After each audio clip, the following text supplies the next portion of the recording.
It's the Gamble on Ginter podcast, and we're back. We're back. What's going on, boys? Guys, we got an action-packed show today. Week 1 of the NFL. So excited. Week 1. I'm so excited to get it started. So we've got a big show today. We have the college football. We've got the NCAA randomizer going on today. We also have the 5, the first one of the season. That is for correct. The NFL. We are so excited to get into that, but we're going to start out first with our Cappers Spotlight. And we have on the line right now ETOFT21 from Twitter. You may have seen him on BTV. Eric, how we doing? Pretty good. How are you guys doing today? Excellent, man. So why don't you introduce yourself to the audience before we get into the nitty gritty? We're very excited to talk games with him. He's one of the best NFL cappers out there. So introduce yourself, buddy. Eric, my name's Eric. I've been doing this for a while. Grew up in the hotbed gambling capital of the world, Mount Pleasant, Michigan. We had a little shady racetrack out there. Learned some stuff at a young age and able to make some money doing it and enjoy it and just trying to help people make some money. That's awesome, man. I got family in Michigan as well, so that's really cool to hear. All right, so let's get into some of the games that we're going to be talking about today.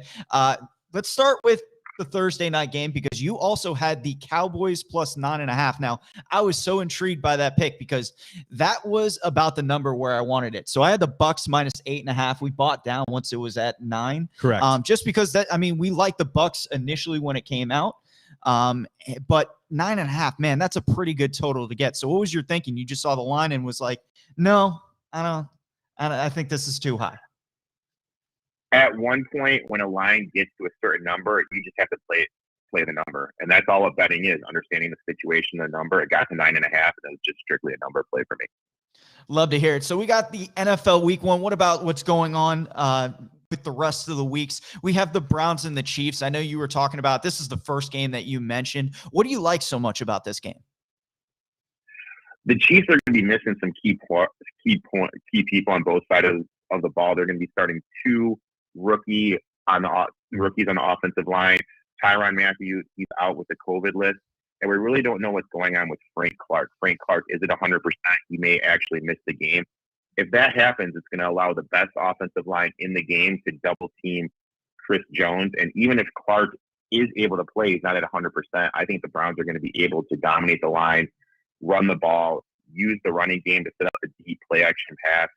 And also, when you look at the additions the Browns have made on the defensive side, Johnson, the safety, McKinnon, the DE, Troy Hill, the cornerback, Anthony Walker, who by far was the best addition in the free agent market in my eyes to help that linebackers core, Malik Jackson, Myles Garrett, Greg Newsome.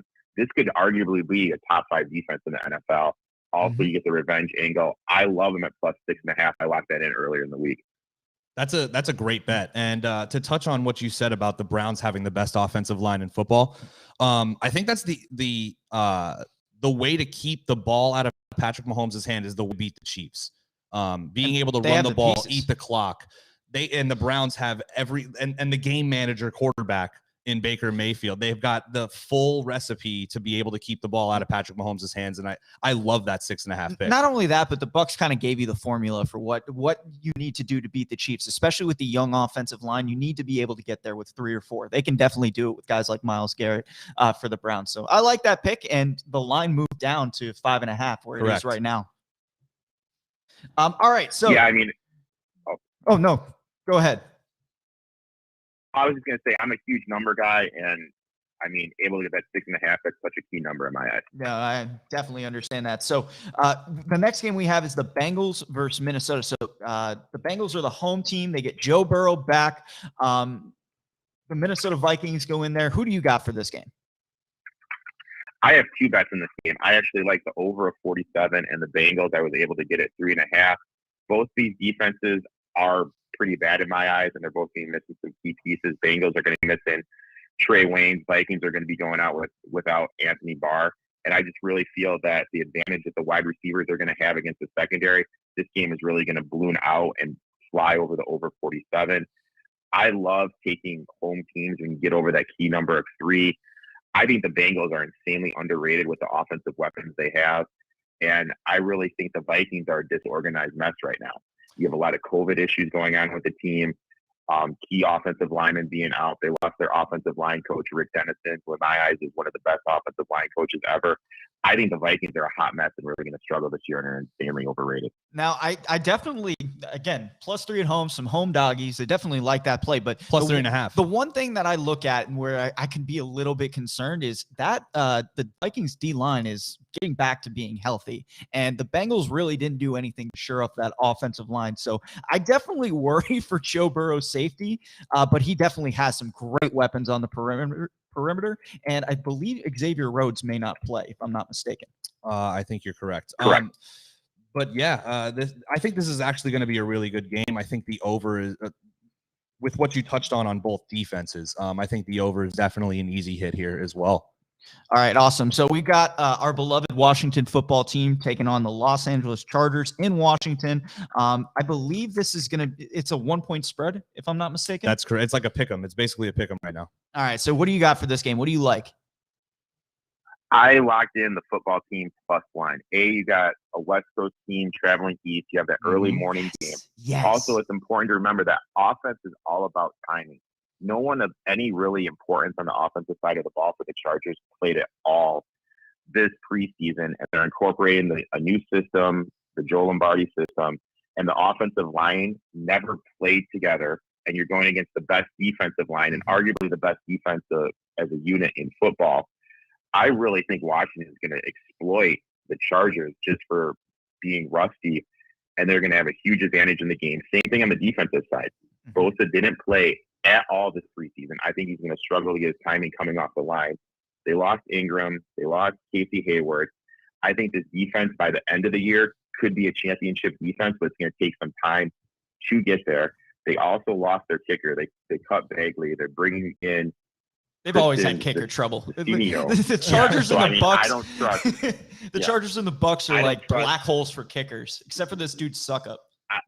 Oh yeah, I don't trust the kicking game at all. And people forget when you look at the playoffs last year, this Washington team was a team that played the Buccaneers the closest, and they basically bring everyone back. They added William Jackson for the secondary. They got a huge upgrade in the quarterback position in my eyes, bringing in Ryan Fitzpatrick, and their offensive line is better. I think it wouldn't surprise me if Washington wins this by a touchdown plus. No, I definitely love it. I love the football team. That's my dad's team, so I love to hear it. All right, last game that we have on the docket is the Philadelphia Eagles and the Atlanta Falcons in Atlanta. This is one of the really, really interesting games because new head coach over in the Falcons, new head coach over for the Eagles. There's a lot of unknown here. What do you think about this game? I love Arthur Smith. What Arthur Smith was able to do to break into coach an NFL team is insane because at the end of the day, the NFL is it's just a good old boy league. You have to know somebody who knows someone to get a coaching job. Arthur Smith came from nowhere. He was able to take Ryan Tannehill, who's not really that good in my eyes, and make him one of the most efficient quarterbacks in the game of the NFL. I think what he's going to be able to do with Matt Ryan, we're going to see a Matt Ryan that we saw during the Kyle Shanahan era when he took this team to the Super Bowl. I'm not saying the Falcons can make the Super Bowl, but we're definitely going to see an elevation in Matt Ryan's game with how smart Arthur Smith is. On the defensive side, they bring in my boy Dean Pease, who's aggressive. He's going to get after Jalen Hurts. Hurts, no one had film on Hurts. No one knew what to expect on Hurts. You have a whole half season of film on Hurts. Pease is going to be able to come up with a blitz scheme that is going to make Hurts uncomfortable. I don't trust the Eagles' offensive line at all. Atlanta has a huge, significant advantage in their weapons at the wide receiver position. And this Eagles secondary, they really, in my eyes, didn't do anything to address the issues that they had. I think that there's a huge advantage in the coaching, in the playmakers. I have the Eagles winning this one. You have the Eagles or the Falcons? Oh, I have the Falcons. You have the Falcons. Yeah, okay. I just wanted to make sure because I was like, if you did all that just to pick the Eagles, wow. Yeah, my bad. No, my bad. It's all good, man. My dog licked my leg. I got to Dude, oh, that's great. So, again, I think you're definitely right. On the boundary, I think Darius Slavers, Calvin Ridley is going to be a very, very good matchup on the boundary. But really, Kyle Pitts is going to eat in the middle of that secondary. As a Florida Gator fan, I see how good Kyle Pitts is. And they don't have linebackers really in Philadelphia. So I definitely understand that pick. All right. So we're about to let you go, but we want to hear some fantasy sleepers from you, man. If you did not see, he put out a fantasy spreadsheet, if I'm not mistaken, that you put out there, which was, again, great value and can help you win your fantasy league. So for week 1, who are you looking at as potential sleepers? The first sleeper I got Corey Davis.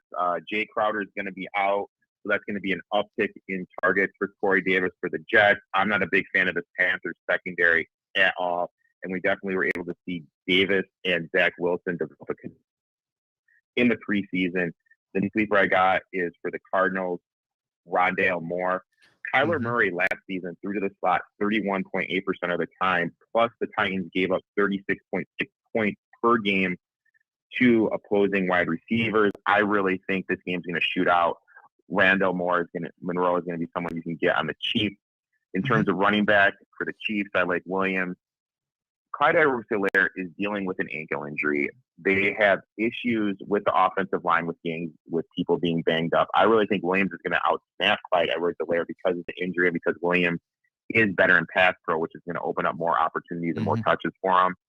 And for my Detroit Lions, I think Jamal Williams is going to outtouch DeAndre Swift. Oh, Swift no. is dealing with a groin issue.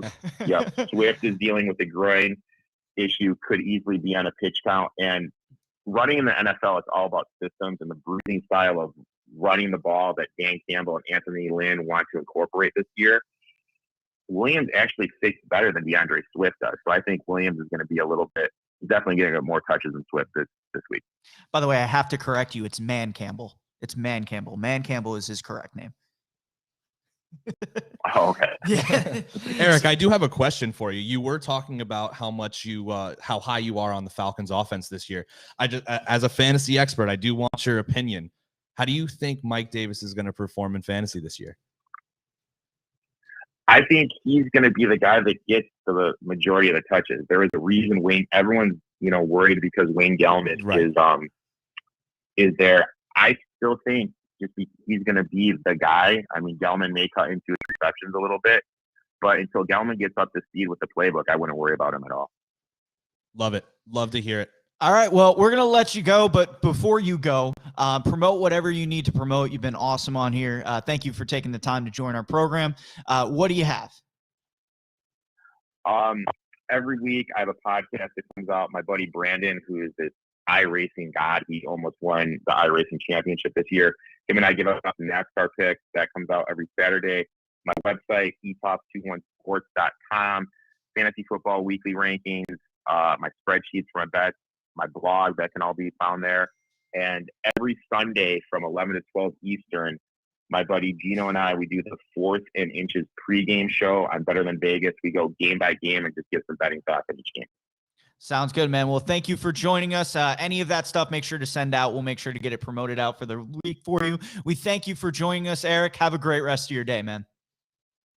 Thanks for having me on, guys. Enjoy your week. All right, awesome, Eric. Awesome. All right. Well, that was a good way to kick off. Speaking of kickoff, we've got NCAA football in about 30 minutes. Yeah, so like 30, let's get you 40 our picks for the NCAA randomizer. We had our first pick yesterday, and it was a tough day for Ryan. Now, let's go back to last week. I was 2-3 for the randomizer. It got to me. Ryan was 2-2 with a Niz.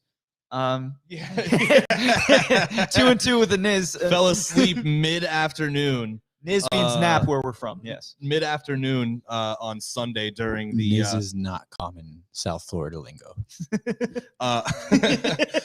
In the middle of the day during the FSU and Notre Dame game, which was my 5th pick of the week. And no pick. and there was absolutely no pick. I know me and Amano were doing the Broward Breakers stuff, so it was kind of a wild day. And that was the day we pulled the 101 Luka Doncic, if I'm not mistaken. I'm sorry, we had to the mention recipient safely did get the 1 of 1 yesterday. Thank God. I can confirm. I was so nervous putting that in the mail, but yeah. So let's get you some picks for the randomizer today. So I have 5. Ryan's going to have 4 on the day. And I guess I'll start and Go end. for it. Yeah. I'll make it really quick with my first one. So it's the Nicholls State, Louisiana game that I was absolutely shocked that I got. I have no notes. Louisiana minus 26. Yeah, You're Louisiana welcome. minus 26. Okay, so my first game that let's talk a little bit about it because we're going to be seeing it here shortly. We've got Oregon and Ohio State.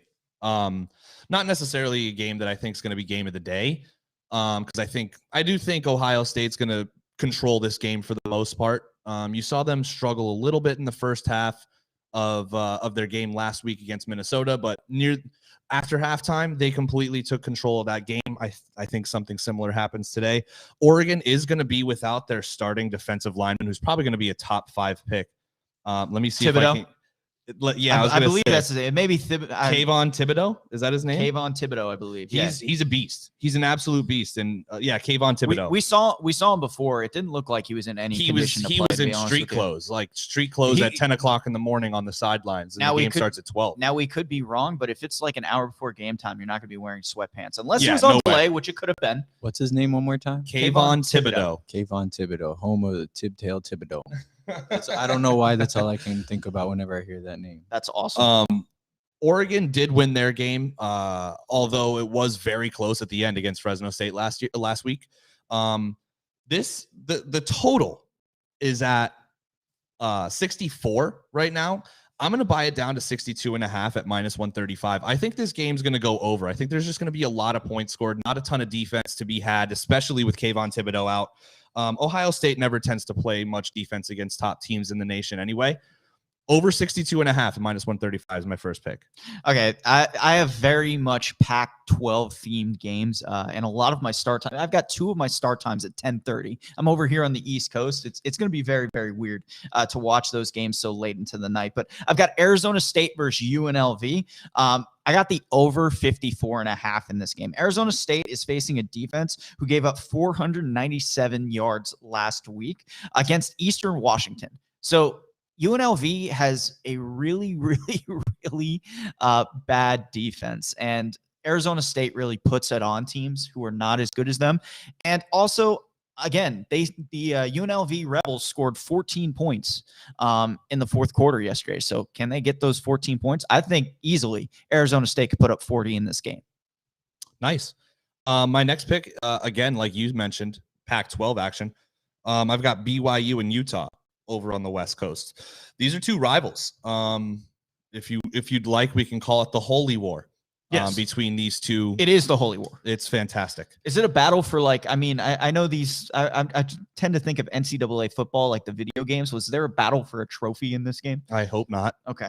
Because I would hate to see what the trophy looks like. But Utah has been very good in this matchup. In this specific matchup, Utah has basically dominated over the last 15 years. BYU, let's not forget, has lost Zach Wilson, which was what made them relevant over the last couple of years. The spread's not too high. I have Utah winning by 7. Utah minus 7 in this game.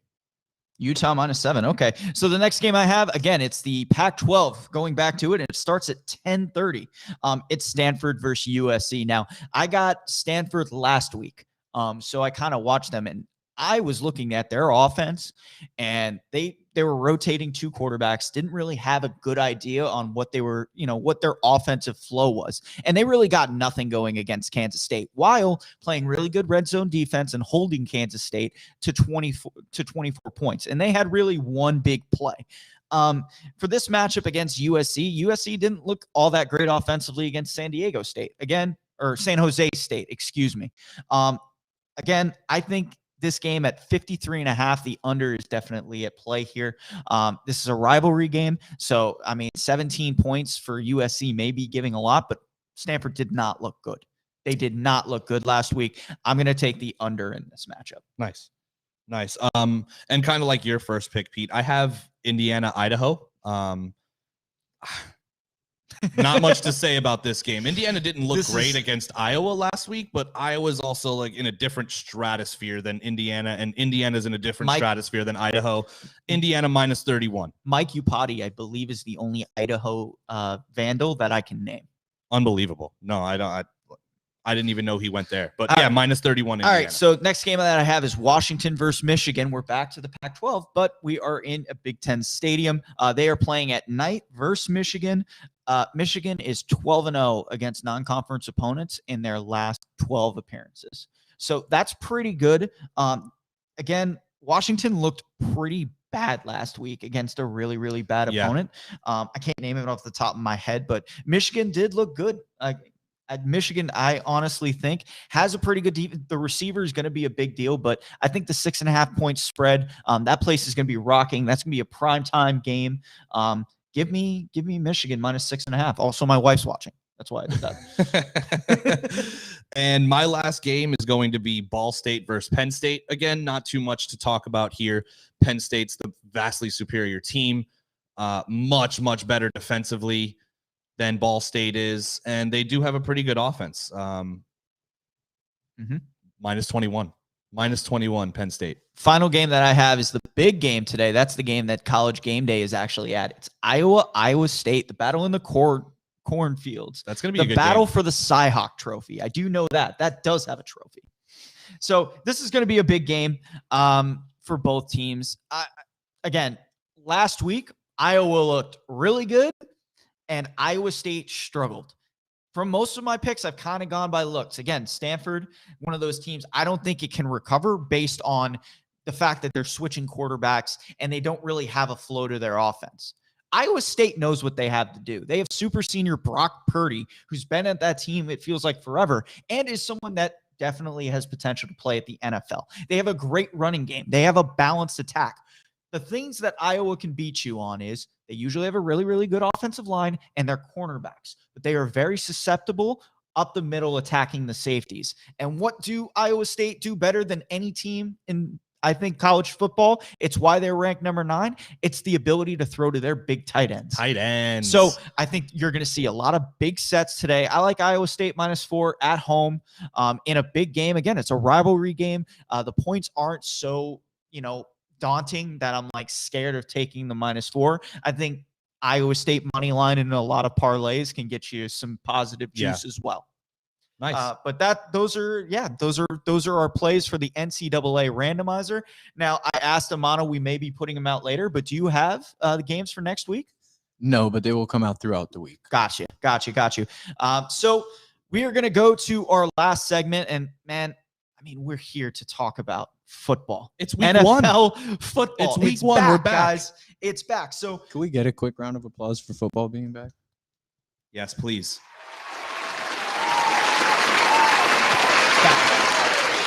Yes. That was much needed. I would say if you had a standing ovation button, I would do that. That's technically a standing ovation. Yeah, you just can't see the people standing. Right. The only thing that I can't was left is people standing. Right. Yeah, we don't want to stand right Do now. you want to stand up, We Peter? really don't want to do that. You want to stand up? You're a stand-up guy, right? Please keep sitting. You'd probably still be seen fully on camera. You're not the tallest guy. Yeah, you're right. Please keep sitting. You're right. So, the next game we're going to play is going to be called the Five Guys. Anyway, so here's the concept of the game, right? It's a competition between me and Ryan, right? So we're going to try and, by a point system, be able to pick correctly games by confidence. So very similar to like a pick'em that you had for college football that they release on ESPN. Very much the same concept. We're going to have our most confident game and least confident game. We're going to give it out least to most. Each pick has a different point. So if I get my least confident game or unit, and this is the first official week of this, right? Yeah. I've been so excited. It's 1 unit. It's 1 unit for that game. Right. And then for the last game, it's 5 units. It's good. Your most confident pick's going to be 5 units. And then we've got 2, 3, 4 as well. Yes. So we're going to start least confident to most confident. We're going to go, Ryan, you're going to start us off for this one. Lead us off. I want to hear, and again, we did not discuss any picks going on. Other than like what games are we looking at? We didn't give away any picks, so we have no idea what we each don't other's know thinking. exactly. We don't know each other's picks. We could pick theoretically the same game 5 times. That would be crazy. I don't think it will ever happen. Because there are a lot of games. Everyone's playing this week. There's no bye weeks. Everyone's playing. So it's very doubtful that we have all 5 the same picks. Now, if you watched our first episode, thank you for watching first and foremost. But if you watched our first episode, we played a very similar game to this, and me and Ryan actually had the first least confident game. That's true. That's so, very true. Ryan, start us off. Without further ado, what's your 1-unit game? My 1-unit game is going to be the Vikings-Bengals game. And I'm glad that it's my least confident pick because it was helped along by Eric that was on our show earlier. He had Bengals plus 3.5. He was able to get it at that plus 3.5 line. Now I have the Vikings minus 2.5, which makes me feel a little bit better that we do have that full. Well, you're playing the number the same way that he was talking about. You're playing the number. You just like a different team, which is perfectly fine. Exactly. I think the Vikings are getting much, much better on defense. Danielle Hunter's coming back. Everson Griffin is coming back. Michael Kendricks at middle linebacker. I think Harrison Smith's back. It's going to be a much better team than you saw last year. Justin Jefferson's the real deal. Dude had 1,400 yards. Get better. Yeah, dude had 1,400 yards. Adam Thielen's a touchdown machine. He's got double-digit touchdowns. It seems like every single year. Dalvin Cook. I mean, yeah, Dalvin Cook is like a top 2, top 3 running back in the NFL, and it's not like you like that. He can catch out of the backfield. I'm not going to mention Kirk Cousins now. I will, but. Yeah, I like Ravens minus 2.5 as my least confident pick. I do think there could be a chance for them to really control the game with Dalvin Cook. I do. I think the same way. And it's they were very definitely funny learning that last year. We're gonna have a very similar one for our last, in not the game, but very much in the sense that when ETOFT came on, the way he bashed one team, I have the other one. I have the Eagles plus 3.5 in this matchup on the road. Listen, I expect Jalen Hurts to have a really, really big game. The worst team against quarterbacks last year in fantasy was the Atlanta Falcons. And I don't think they did a lot. Again, they got our boy Fabian, but I don't know if they did enough to really attack their worst part, which is their secondary, which it can get absolutely torched. Again, Devontae Smith it's an improved weaponry for Jalen Hurts. I will say the biggest matchup I want to see is Deion Jones versus Jalen Hurts in spy matchups. See if that's the case, because Deion Jones is fast and he can keep up. It will be an interesting game, but I think Jalen Hurts is going to have success throwing the ball in this game as well. And also the matchup, again, I think they're going to eat in the middle of the field. Kyle Pitts is going to have a big game, but Calvin Ridley, this is going to be one of his toughest matchups. Darius Slay is still number 1 corner in this league. Calvin Ridley's great, but I think he's going to struggle. It's going to be his first year as a number 1. Let's see how he handles it, because he had Julio Jones taking a lot of the looks away from him. And ETOFT mentioned that he didn't trust the Eagles' offensive line. I don't trust the Falcons' offensive line. I've seen that. Having to guard Fletcher Cox and that D line, that's going to be really tough for them. Now, I think Fletcher Cox is actually the only really formidable force on that D line. Derek Barnett's a really good outside. They got a good D line. They play well together. Their front seven's not that great because their linebackers are weak, right. But I believe they still have Malcolm Jenkins. Is he still running around, or is he on the Saints? I don't know. He's old. I don't know. I'm going to take that. Okay, so let me get into my 2-unit pick. This is my 2-unit pick. Is going to be in the Seahawks-Colts game. I'm going to take the Colts plus 3.5. We've got Carson Wentz. He's healthy. He's named the starter for week 1. Quentin Nelson's coming back. And the matchup that I'm really, really curious to see how it plays out is the rookie defensive lineman, Kwity Paye, that was just drafted by the Colts. I was very high on him. I was really excited. We actually had someone in one of our breaks recently that specifically wanted Kwity Paye. I think he's going to be really good, and he's going to be going up against Dwayne Brown on the left tackle. I think the Seahawks offensive line has improved a little bit. I don't think it's improved to what Russell Wilson was complaining about all offseason. They are making the trip over from Seattle. They're playing in Indianapolis. I bought it up a half a point. They're at plus 3, but I bought it up a half a point, and it's at minus 120. Colts plus 3.5. Okay. All right. So my second least confident pick, so my 2-unit play is going to be the Pittsburgh-Buffalo game, and I'm actually going to take the under in this game. under 48.5. Listen, these teams played last year. They went under in last year's matchup with several of Pittsburgh's big defensive players out. They're back. Devin Bush is back. Yeah, they're healthy. They have a really, really good defense that they are returning. They're not going to have much of a run game against, so they're going to be pretty one-dimensional. Now, the dimension's really good with Josh Allen throwing the football, but I also think in this game, it's going to be a high-win game over in Buffalo. I think teams are going to struggle to score points. I think one side of the field's really going to be able to throw the ball. The other's really going to have to control the game, run the clock out, and it's going to be a tighter game than people think. These guys are going to have good offenses separately. I don't think they match well with the opposing team's defenses, though. Yeah, I'm curious to see how the Steelers are going to use Najee Harris in his first game, especially against a team that has it's an exploitable defense in the Bills. Last point I want to mention is this game opened at 50 and it was bought down pretty quickly, but it stayed at this 48.5 for a little bit. But that's the interesting part, where it starts at 50 and then immediately they move the line 1.5 points. So I saw that and I was very interested in that. So I like Buffalo. I like Pitt Buffalo under 48.5. Nice. Okay, so my 3-unit pick is going to be in the Monday Night Football game, Ravens-Raiders in Las Vegas. I'm going to go with it's been a rough week and a half for the Ravens, hasn't it? Yeah. They just lost Marcus Peters. They lost Justice Hill. They've lost Gus Edwards. They lost Marcus Peters and Gus Edwards on back-to-back practice plays. Unbelievable. On a Thursday before their Monday Night Football game. Man, it's been rough. But they're still the better team. Their defense, even without Marcus Peters, it's going to be tough to replace a player like Marcus Peters in the secondary. But they're still very well-rounded on the defensive side of the ball. The Raiders, we have no idea what to make of what the Raiders are. It seems like they might have gotten a little bit better. We'll wait and see. So I do have the Ravens -3 at -135. My 3-unit play is going to be the Colts +3. I'm going to take them +3. You got Eric Fisher and Quentin Nelson look like they're going to play. Carson Wentz has already been announced that they're going to play. Whether that's good or bad, we will see. What I like is the matchup. I think that the Colts are going to control the middle of the field. I think Chris Carson's going to have a really, really tough time running on this Colts defense. Colts defensive line is where insane. You can beat them is kind of on the boundary. So it could be a big day for DK Metcalf. But again, it's going to make them kind of one-dimensional. I think Darius Leonard's going to have a huge game for the Colts. And I also look at the the Seattle defense, and I'm just not impressed. I'm not impressed. And there's a huge matchup advantage with the offensive line for the Colts, especially now with Quentin Nelson playing. They have one of the best offensive lines in football. And I think you're going to see Michael Pittman go off.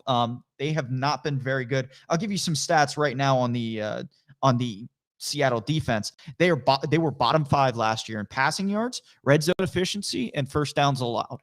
Colts are going to be able to control the ball, and I think this is one of my I put it at a 3-unit, 3 confidence play, but it can easily be a 4 or 5. Yeah, I love the pick. I wasn't as confident with the pick just because it is the Seahawks, but and Quentin Nelson didn't get a ton of time this preseason. Carson Wentz didn't get a ton of time in the new offense in the preseason.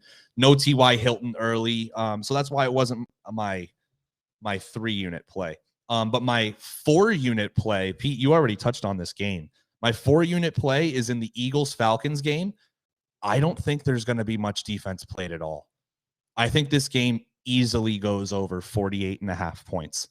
That's all I'm going to say about it, because Eric touched on it earlier about the Falcons offense. Pete, you touched on it, how you think this game's going to go.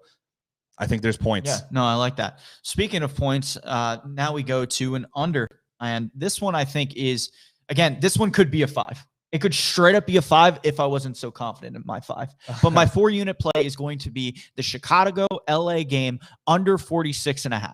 Andy Dalton's the quarterback, right, for the Chicago Bears? He was named like 3 weeks ago. Huge, big factor right there against that Rams defense, who arguably may be one of the best defenses in football.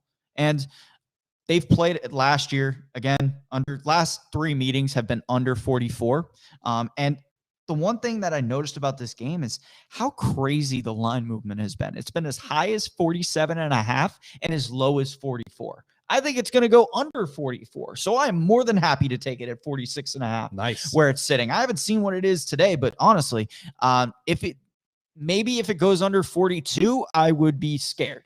But other than that, that's low. That's low. I think this is going to be an under game. Nice. All right. So now we've got our locks, our biggest picks of the day. My 5-unit play. My 5-unit play is going to be in the Packers-Saints game, which, mind you, was supposed to be a Saints home game, but because of Hurricane Ida, this game is now played at a neutral site in Jacksonville, Florida. I'm going to take Green Bay -3 in basically a semi-home game for them at -125 as my 5-unit play. The Saints, we don't really need to talk too much about it. They got worse. They got worse from last year. No Michael Thomas, no Drew Brees. The defense didn't get much better. They're just older. They're just a year older. I think they're going to be okay on the defensive side of the ball, but we saw what Green Bay was able to do to this team with Drew Brees last year.